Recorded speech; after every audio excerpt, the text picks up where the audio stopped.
blooming meet me there. When the storms of life are o'er, on the happy golden shore, where the faithful part no more, meet me there.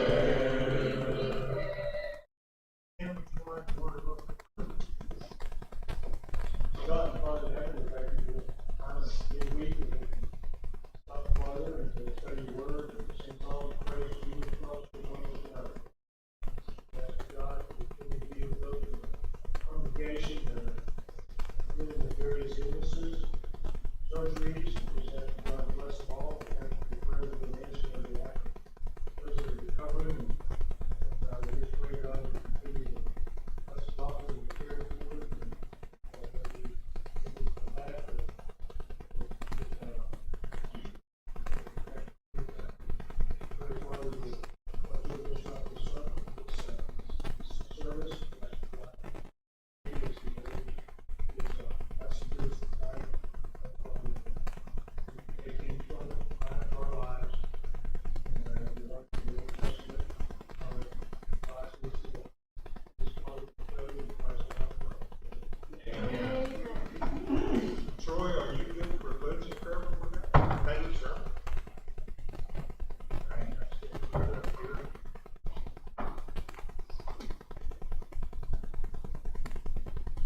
We're in chapter 34, I think we're on the 10th verse. This is where we're working here. Actually, 34, we're on the 10th verse.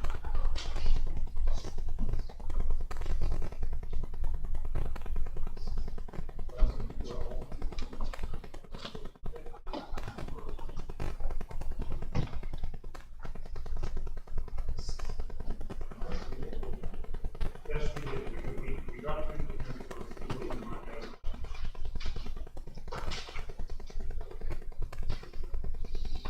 So from this time onward, we're going to have a little bit of repetition. We'll go back a few chapters, the 25th chapter, and some others. We're going to find that some detail has already been laid out, not just with the priesthood, but with the tabernacle. We've already went into some of the things the Lord had chosen for the top artisans and trainers for the work of the tabernacle. But there are still some things for us to think of when we get down through here. So let's go ahead and read a few verses. I'll start reading verses 11 and 12. And we'll get caught up with where we are at this point. Well, why don't we start in verse 10, I guess. So he's making a covenant, and we talked last time about the fact that this is not a different covenant, but it is a renewal of the covenant because Israel broke the covenant when they had Aaron build the golden calf and they worshipped idol at the foot of Mount Sinai. They broke the covenant. And the indication that we know that they broke the covenant was because God said that he had the right, the Lord said, had the right to destroy them right on the spot. But Moses interceded as a mediator between Israel and the Lord, and the Lord extended grace and mercy to the children of Israel at that particular time. And so we know for a fact that he broke the covenant. So he's renewing this because the mediator had done what he was supposed to do, and he interceded on behalf of Israel. They were a stiff-necked and obstinate people, and sought the Lord's forgiveness for him. And so he said, "Behold, I might make a covenant before all your people. I'll do marvels such as has not been done in all the earth, nor in any nation, and all the people among whom you shall see the work of the Lord, for it is an awesome thing that I will do with you. Observe what I command you this day. Behold, I'm driving out from before you the Amorite, the Canaanite, the Hittite, the Perizzite, the Hivite, the Jebusite. Take heed to yourself, lest you make a covenant with the inhabitants of the land where you're going, lest it be a snare in your midst. For you shall destroy their altars, break their sacred pillars, cut down their wooden images, We used to worship no other God, the Lord was jealous as a jealous God, lest you make a covenant with the inhabitants of the land. They pay the harlot with their gods, and they sacrifice to the gods. When one of them invites you to eat of his sacrifice, and you take of his daughters for your sons, and his daughters play the harlot with the gods, and make the sons play the harlot with their gods, and you shall make no molded gods for yourself. And then he goes on to remind them of the feast of the unleavened bread, and how they'll observe the feast of weeks, and so on as we go on through the rest of the chapter. So let's go ahead then and pick up where we left off on the worksheet. And that's what verses 11 and 12. And so, and again, I sort of introduced this last week, I think, but all of these things are conditional. None of these promises are without condition. I listened to a Jewish rabbi last night on TV who still believes that the Messiah has not yet come. But he's convinced that all the time he's pointing to his imminent return. Now, what's interesting for his imminent coming, not his return, his imminent coming, it was interesting that when he went through, I think it was 8 indications that the coming of the Messiah is near, that pretty much all of them kind of fit for the second coming. You know, now not in terms of there's going to be any signs, don't get me wrong, because Jesus said when he comes again, it's going to be like the days of Noah. Who's the only people who are going to be prepared for the Lord's coming when he comes? Yeah, the righteous, the faithful, the only people that are prepared for his coming. No, and that's not because we're seeking signs, it's just simply because he says to be faithful. And you don't know when I'm coming, it's going to be like a thief in the night. And so everybody else is going to be surprised. The faithless, the unfaithful, the apostate, everyone else. Okay? But when he listed those things that indicate that we're going into a very troublesome time in the world, they all pretty much fit with the book of Revelation. Now, however, you got to remember this, in the book of Revelation, most of it is about, and of course, the fall of the Roman Empire is a type for the fall of the world. And most of the book of Revelation has a direct connection to the immediate context of the first 300 years of Christianity. Okay? But it's a type for the end of things. Okay? And so it's good all of those. It's good all of those. It's fascinating to me when he went through that they don't even believe the Messiah's been here yet. And all of those things are spoken about in the New Testament. Of course, they don't believe the New Testament. Go ahead. Well, that's verse 19, chapter 7, which is coming back, but Lord, we not prophesy in your name. So people that think they're going, religion, and people that are religious people are going to be surprised. Yes, they are. There's just a lot of confusion, and that's the way the devil likes it. And so the point I'm trying to make here is all of these promises, and of course this guy, this rabbi, was talking about Israel being reconstituted in biblical proportions, and that the Messiah was going to rule from Israel, and so on. So that's what he was talking about. But they have the idea that all of these promises are unconditional, but they're not. I mean, you go through all of the promises, the seed promises, the land promises, every single one of those were conditional. Okay? They were conditioned upon obedience and faithfulness. So you look at this too. So this, did they find grace in this in the sight of the Lord? Yes, through Moses and his intercession. The promise of the Lord was conditioned by his first command that they do what? They already told them that. And what was their answer? When they said, we'll do everything you told us to do, that was their answer. And And then having said, we'll do everything that he said to do, they didn't. You know, and so the Lord is simply reiterating, this is the condition. Yes, you failed in the first part, but the condition has not changed. It has not changed. Okay?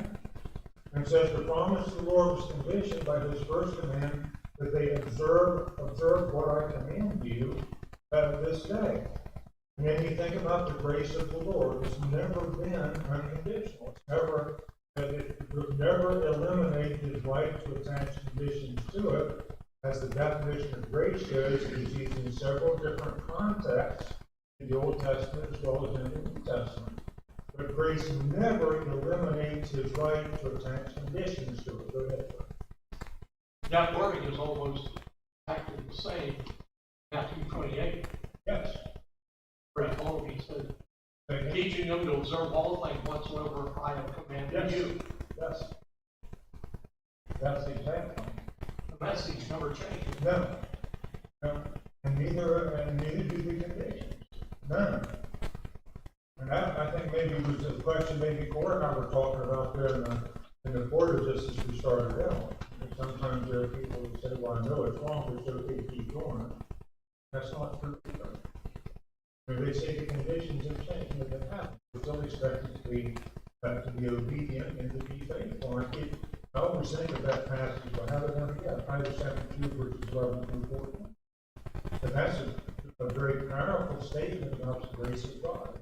To all him, teaching us, living godly, righteously and soberly, live godly, righteously and soberly in this present world. The grace teaches us that there are conditions to accepting God's grace. It doesn't mean that somehow it's our payday or something like that. What it means is there are conditions upon forgiveness of sins, are they not? That you have to do what? You have to hear, believe, yeah, every single one of them. Every single one of them. Now that doesn't somehow make me worthy of the blood of Jesus, but that's the condition that the Lord placed upon them. Worship is the same way. That's one thing we try to remember as we go all the way through this, but when we're looking at the Old Testament priesthood, we're looking at a type for the New Testament priesthood, right? Which is whom? All persons. And we're looking at, when we look at the tabernacle and the temple and so on, we're looking at a type, the dual type for the church. And everything had a pattern. Everything had a pattern. And Hebrews chapter 8, verses 1 through 5, I think it is, as it reminds us, the Hebrew writer saying, we're under a new covenant.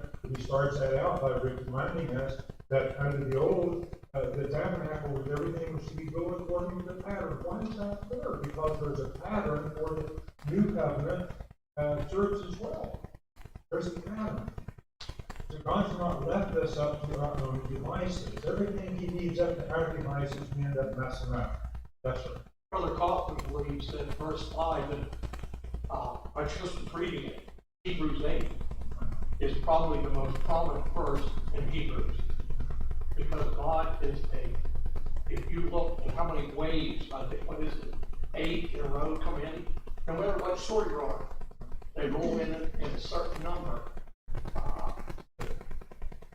He is a patternistic God. Yes. Well, you know, and how can he not be?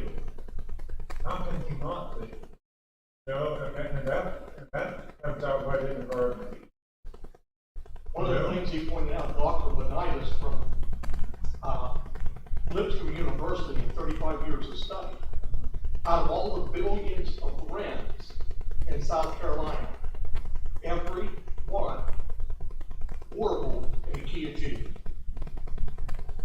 Think about that. How about that? They've never found a bumblebee without a sting. And we've never found the round snowflake yet. Yeah. That's interesting. When you think of it, it's just Everything in creation is orderly. worship everything is a pattern. Yes, there's a pattern to everything. And And why is that? He wants to lead us to act. Why is that's exactly why. And left to our own devices, we're just not hungry.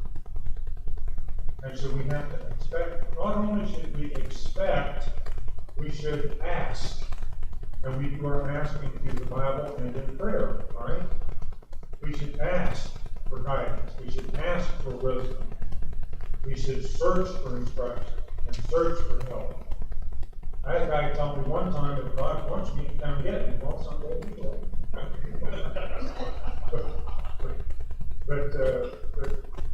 we have to want this. We have to desire it. And then be willing to take the time and make the effort to search it out.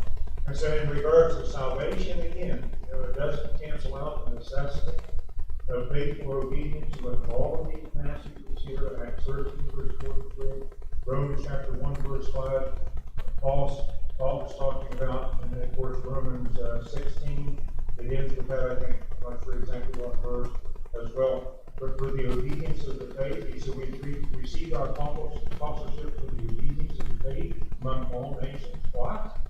For the obedience of the faith. You look at the 7 churches of Asia in Revelation chapter 2 and chapter 3. I mean, he told the church at Ephesus that you got a good thing going here, but you just missed one cog in the wheel, and that's going to cause you to lose your lampstand. So, are there some things that we can keep on doing wrong and still do it not according to the Bible? Now, we have to meet these conditions. And do we mess up from time to time? Yes, we do. But what's the condition for forgiveness as a Christian? Yeah, we repent, we confess, we pray. Yes, Randy, I think one of the greatest examples that I experienced that illustrates this. I was 14 years old working in Indiana for Ray Coach, and they were getting ready to make rafters. Those days you didn't pre-order them.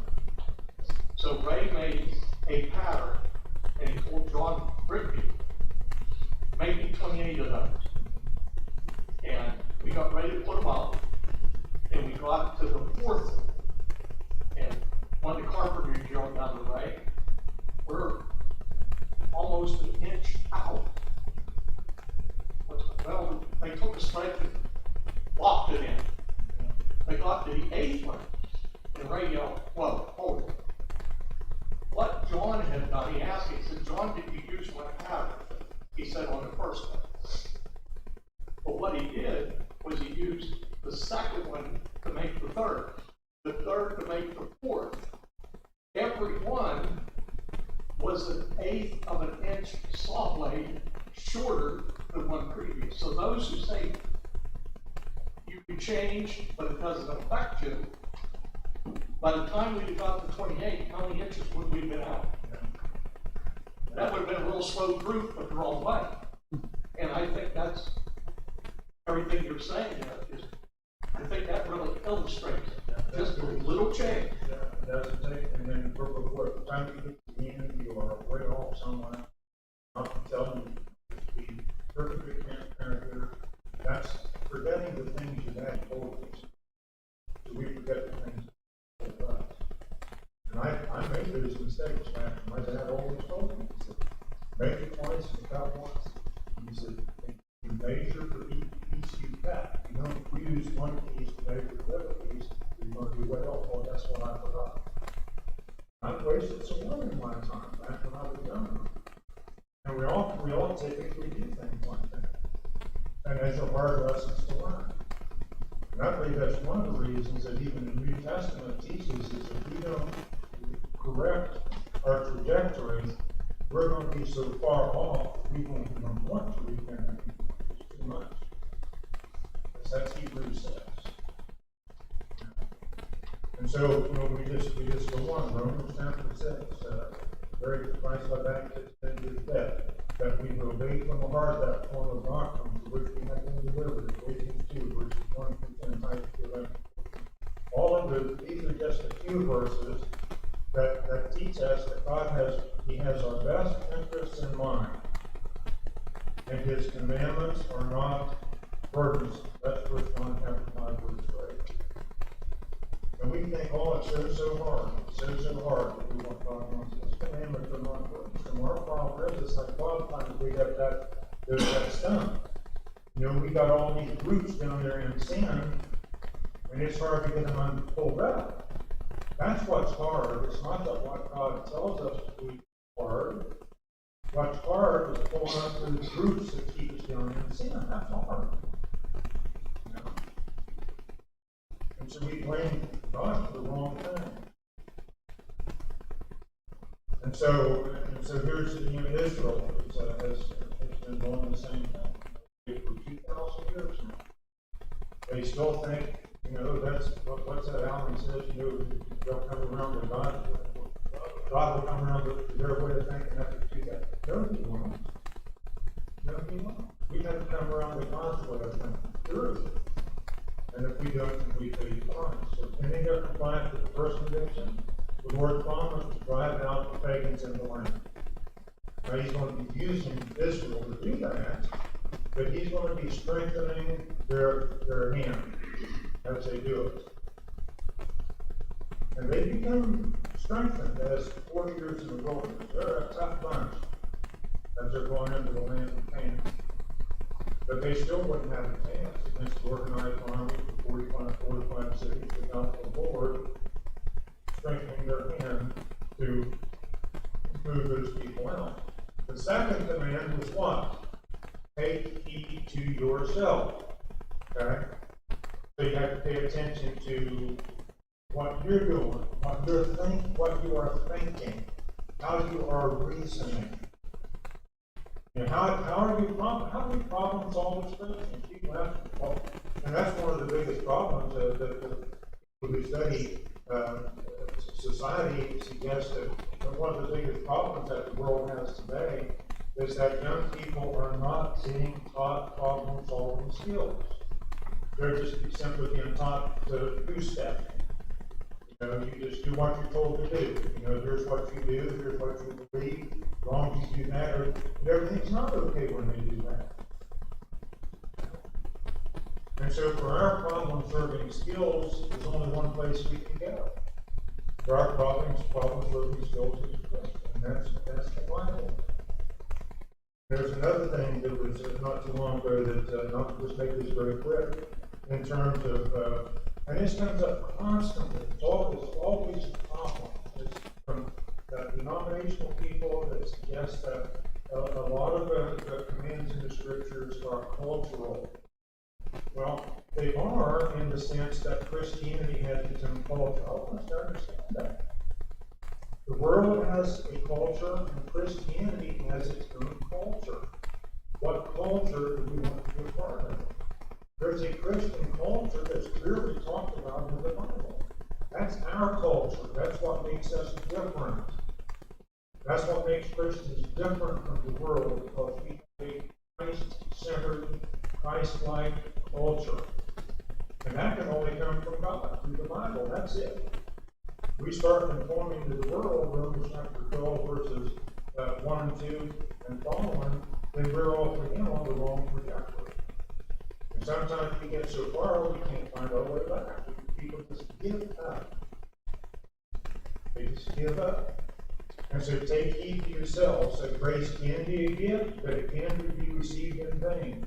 1 Corinthians chapter 15, verse 10, 2 Corinthians 6, verses 1 and 2. Paul was concerned that the church in Corinth had received. Why was he concerned that they received God's grace in vain? That's in becoming Christians and being organized as a church. Why was he concerned about that? Because they had some problems that they weren't correcting. They were living according to Corinthian culture and not Christ's culture. And they're two different things, and they never merge. And so Paul says it's possible to become a Christian if you don't get this cultural mentality correct. Then there's going to be a lot of suffering that comes along with it. And so, yeah, now there are some things that are in a cultural context. Yes, there are, but that doesn't make everything in a multicultural context. Does it? It does. It does. We just have to have enough sense to work those things out. And, you know, we have a Christian culture. It is a good culture. It is a good. That's right. So, 2 Corinthians chapter 6, verse 1 and 2, as you have up there, this where it says about not receiving the grace of God in vain, is that different from what is said about grace through faith? What's it about what? So 2 Corinthians. About that, yes, Okay. 1 and 2, Yeah. So is that talking about the gift of God for salvation? Is that what you're saying? Well, they received the grace of God in becoming Christians and being organized as a church, being added to the church and organized as a church. However, Paul was saying because you're not correcting these perpetual problems, that there's a danger that you will have received that initial grace in vain. So what he's talking about there, to in vain means in a way that it's useless. So he's saying if you continue pressing on in these sins without making corrections, then what God did for you to begin with is not going to help you in the end. Yeah. Does that make sense? Yes, it does. And so we have to stay faithful, that's the point. I used to have a tract, and I've lost it in my several moves. I like to find it again. But it's said by a Baptist preacher, what's his name? I can't think now, he used to be real famous today. Spurgeon? No, not Spurgeon. This is a lot later than Spurgeon. This is in our time. But anyway, he said that a child of God cannot sow sins to be eternally lost. That's once saved, always saved. And that's pretty close to a direct quote of what he said. In other words, he said that once you've accepted God's grace, you can sin, but you're not going to be lost because of it. That's once saved, always saved. Well, it's not true. I mean, there's not a verse in the New Testament that indicates that that's true. And so we take heed occurs 21 times in the New Testament. This is a warning. Yes. I was going to say that I had another good friend that was a Baptist. We discussed this many times. Once saved, always saved. I was on the scriptures. And his whole premise was the fact that if a person falls away, they were never saved to begin with. Well, they will argue that too. So that's what his thing was. So they were just never saved. That's problematic too, because you have to fall, apostasy means to fall away. Completely fall away. But does that mean even those who don't completely fall away cannot be guilty of sins otherwise? If you look at 1 John chapter 1, that John saying, 1 John chapter 1 says if we say we have no sins, we're a liar and the truth is not in us. He's talking to Christians here. And so that argument would put to light what John's saying. That there's not a single Christian that ever really became a Christian because they still from time to time commit sin. But there's a second law part that tells us what to about it. So he tells us, can we commit sin and still walk in the light? The answer is yes, if you follow the instructions for being forgiven. But if we don't follow the instructions for being forgiven, we're not walking in the light. We're in the darkness. And we're on our way to not a nice place. And so, yeah, they have these little dodges and little twists and turns, but they're still not for a reason, at least in my thinking. Yeah, that's all on that? Well, all I was going to say was his whole thing was that we were forgiven of sins, grace of God and grace covered the day-to-day sins. But my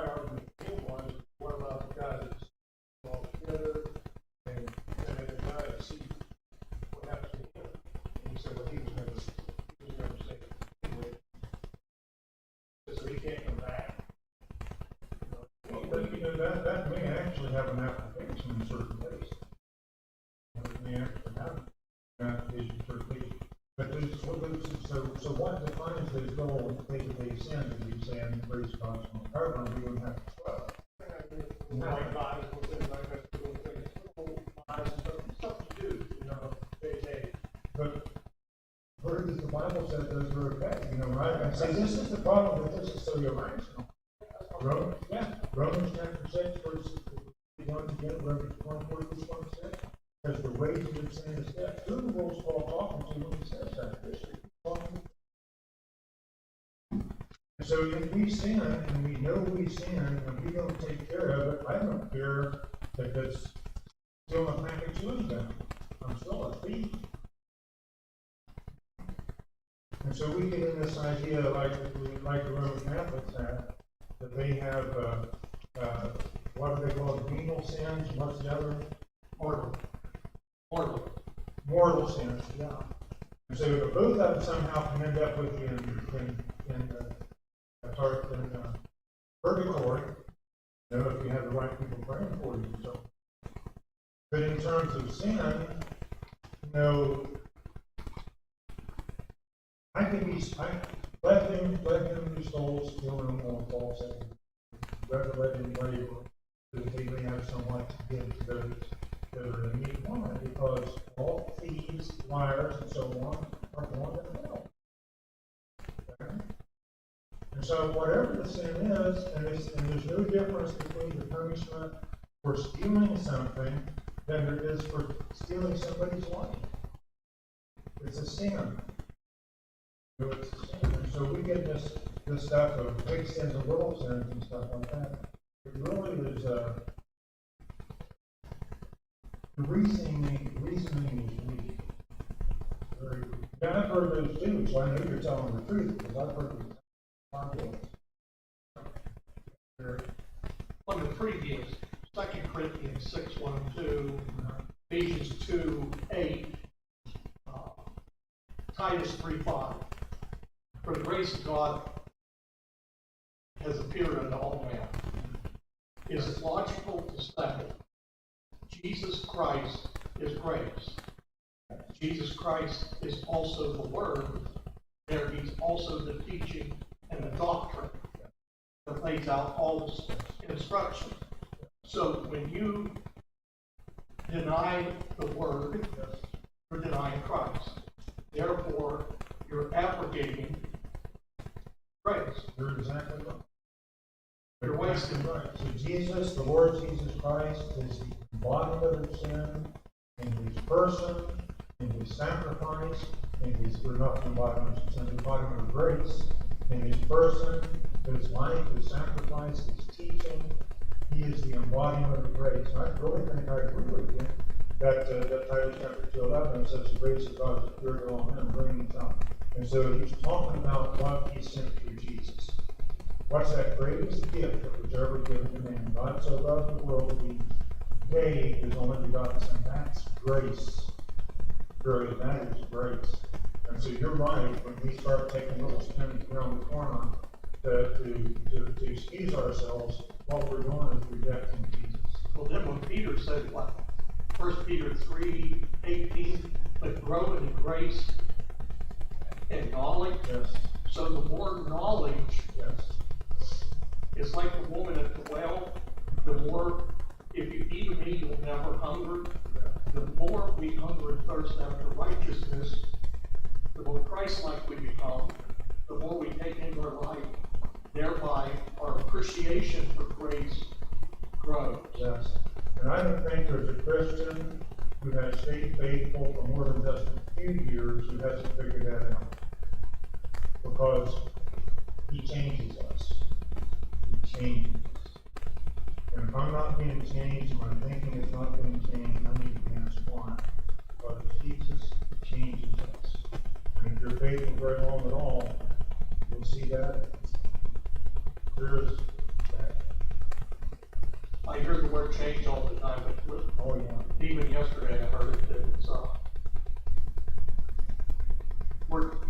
times are changing. Yeah, I'll figure that all. Yeah. I think there are some things that change, some things that don't change. Everything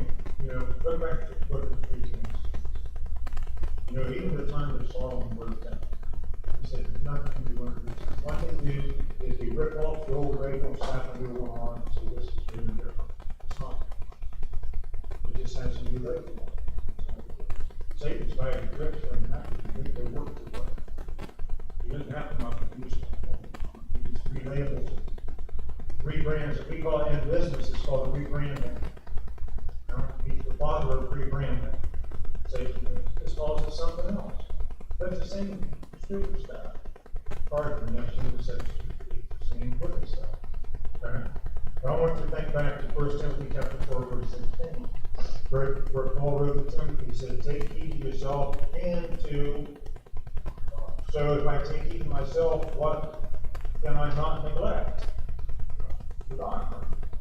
And that word doctrine means teaching. I've had preachers tell me they didn't preach doctrine. Okay? But that's all the Bible is. 66 books of doctrine. It means teaching. And so, one of the preachers, you take heed of yourself into the doctrine. How much heed do I need to take, Paul? He said, continue in them. That's like Jesus saying that back in John, it says, if you continue in my word, then you are my disciples indeed. What does he mean?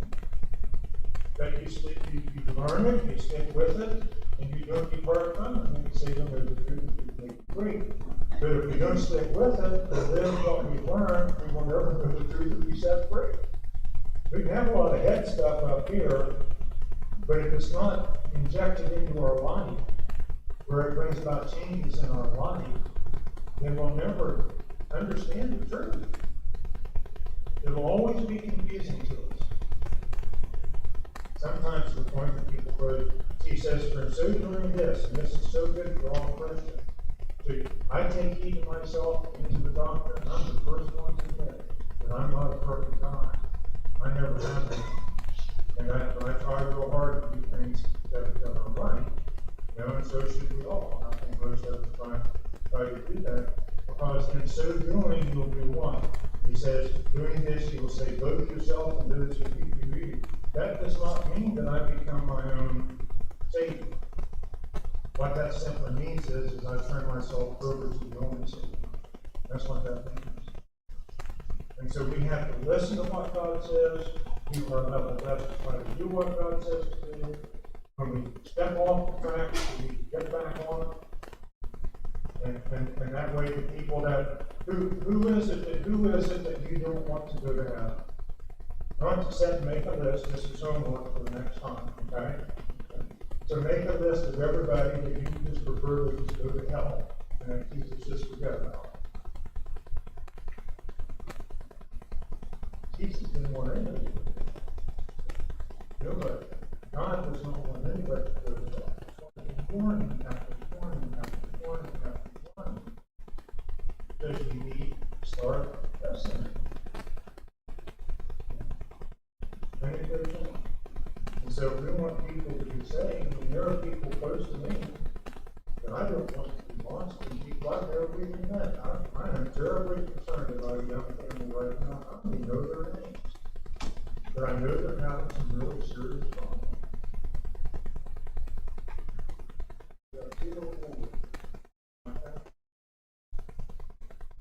So we'll see what kind of doors open with respect to that. 1 Corinthians 10, verses 12 through 15. Okay? And 2 Corinthians 6, verses 14 through 18. 1 Corinthians 10.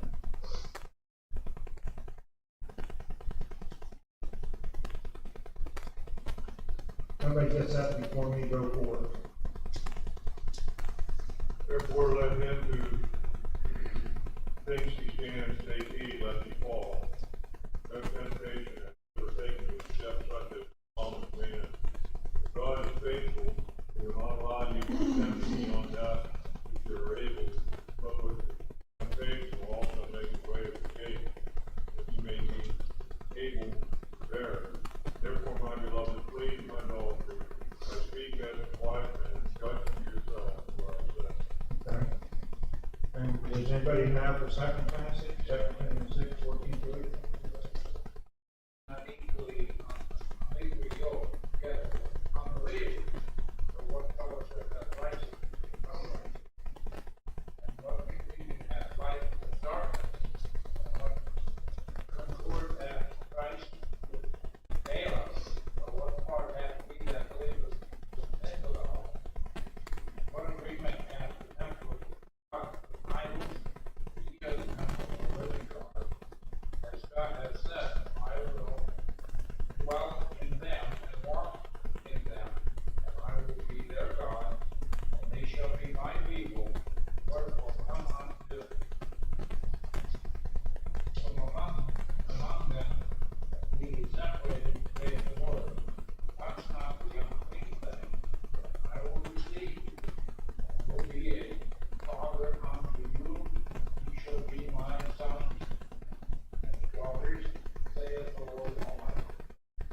this passage, the word context is very, very, very important. So in what regard am I not to be unequally yoked together with unbelievers? Spiritually. Spiritually. This is a passage that tells us you cannot compromise your faith. Period. You cannot compromise your faith. Because a small compromise just as bad an effect as a big compromise. That's the best thing I can say. I don't like to just say somebody something like that doesn't mean that at all. What this means is I cannot compromise with unbelievers. That's being unequally yoked together. That's the context. Okay? And it never ends well. When we do things like that, and that's happened to the church throughout the millennium. For 2,000 years. The first compromise was with the Romans emperor worship. That wasn't necessarily one of the first favorites. So that just continued to snowball and develop until this point of no return. Second John chapter verse 10 and 11 says, if anyone comes to you and is hungry, his daughter do not receive him into your house or feed him, for he who feeds him shares in his meat. Yeah, same idea. I mean, it's an ironclad warning. You cannot compromise the faith. And the faith is that body of faith that's been brought to us through the eternal word. You know, the faith is the system of faith that's revealed in Christ. And so we cannot compromise the faith. And so you go on. So why is he telling them if you go into the kingdom, you're going to cut down the groves, you're going to cut down adultery, you're going to eradicate every memory of idolatry. Remember reading that? So why do you have to clean it out? Well, can't we just have a museum of idolatry so we can have that before? Yeah, that's how we kind of look at things. Holding on to take their daughters, for their sons or give their sons, and they did exactly that, and look what happened. This was a stumbling block for God's people. When the sons of God saw the daughters of men, that they were brave, and what did that cause? What did that result in? What did they? Randy just saw a poll the other day. In the Church of Christ, for every marriage that God just described, where a Christian young man or woman married a Canaanite, a non-Christian, 7 out of 10 leave the faith. Well, 7 out of 10. That's not necessarily always a foregone conclusion, however, it's driving the dangerous here. I think the principle is there. I don't know any greater yoke. In our congregation, we have examples of those who have converted Their wives. Sometimes I think, I'm thinking chapter 7. right, and have been very. How do you know that you can't? So these people who become Christians in this situation, if you know all these steps, baptize both of them. And I've seen that happen. I have seen unbelievers practically. I've seen that. I've also seen the believer that was strong enough with the unbeliever. I think the first Peter chapter 3, with a woman who has an unbelieving husband and she was a gentle and quiet spirit, went into the Lord. And I said, does all this happen everything like that? But it does. What Gary's saying, the numbers don't lie. I agree with him about that. I think in certain situations, maybe we're the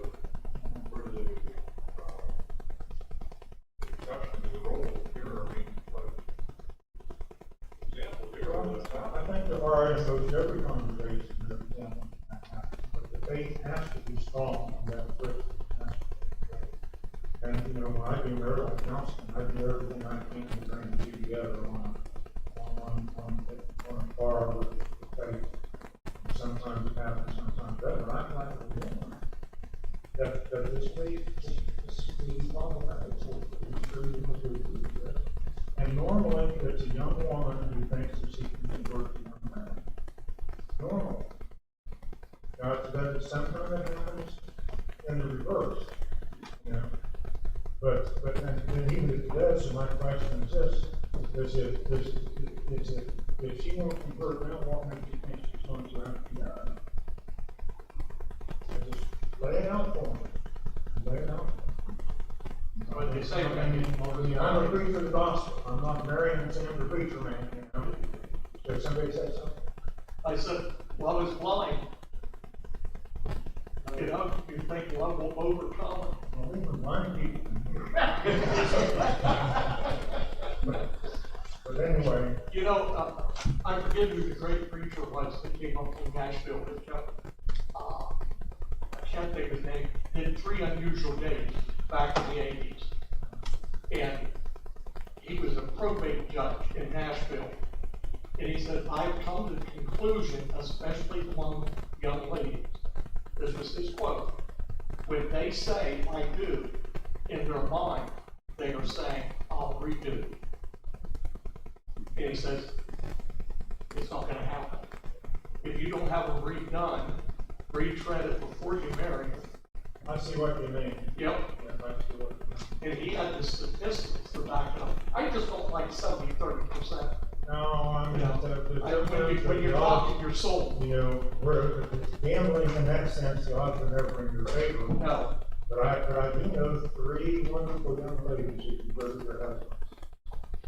Well, look at some of them. Look And at as far as I Louise Fish. know, they're good Christians. Look at Louise Fish. It took 40 years, but he finally became a deacon in the church. It took 80 years for Rick's dad to make it. But he did.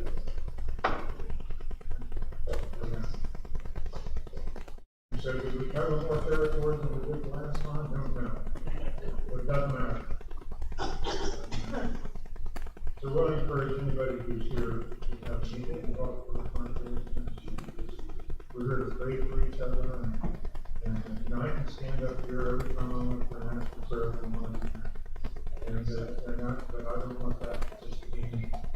You know, so if you're in need of prayers, you can let one of us know, and we'll get those praying for you, or you can come up and we'll do about something. One of the best things we can do. Just pray for each other and help one another. Maybe there's something else we need to do. We're here for that too. Those that know where in this congregation, if you've got a problem, you can help with, we're here to help each other because we all have problems. So let's think as we read our hymn. As our song leader remembers. Well, I'm going to turn this off. I'm going to shout everything back. First, second, and last verse.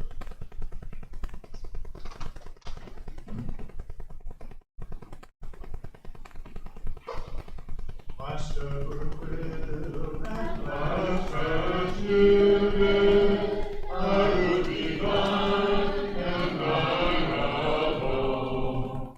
And this my prayer, I lift up praying, for that will be done.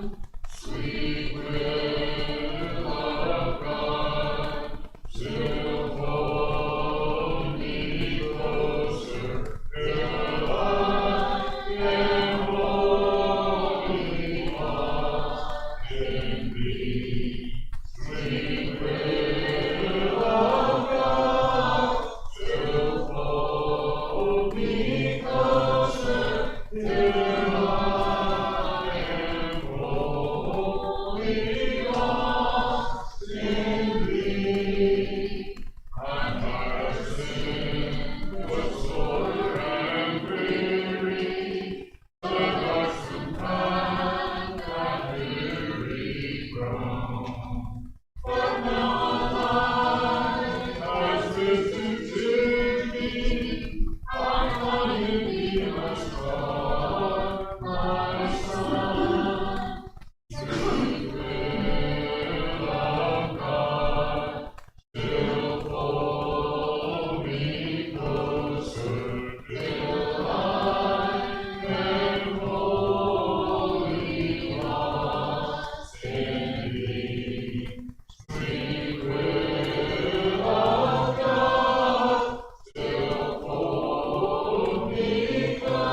Heavenly Father, we thank you for this, for the list.